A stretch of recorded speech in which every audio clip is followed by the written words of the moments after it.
या पवनवा चाहे पवन ये कौना लुक में खड़ा पड़े, तो मैं ये बता दूं कि आप लोगों ने ही मुझे सिंगर बनाया और आप लोगों ने ही मुझे एक्टर बनाया।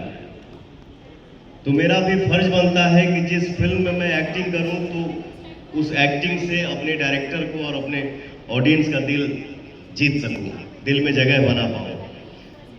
परसों शूटिंग होते रहे तब इतना आंधी तूफान आई, फिर बारिश आई कि हमके थोड़ा सा सर्दी जुकाम भी हो गया, आवाज़ तनी नाकी द्वारा ज़्यादा निकला था। लेकिन अभी जो मैं लखनऊ में एक फिल्म शूट कर रहा हूँ, जिस फिल्म का नाम है जियो मेरी जान, इस फिल्म में भी हमारी अनुपमा जी 2-3 गाना गाएंगी और भी लोग गाना गाए, बहुत लोग काम कर रहा था, सबके साथ हुआ हुआ। तो जियो मेरी जान में एक कैरेक्टर जो था वो मैंने काम कल पूरा कर दिया, एक कैरेक्टर का काम बचा हुआ है, उसके लिए ये मैं लुक लिया हूँ। तो भूल चूक माफ करिए जा, जैसे काम पूरा हो फिर मुझ हमारा वही जगह पे आ जाए। चल बेटा, आप सबको हम बता दें कि जैसे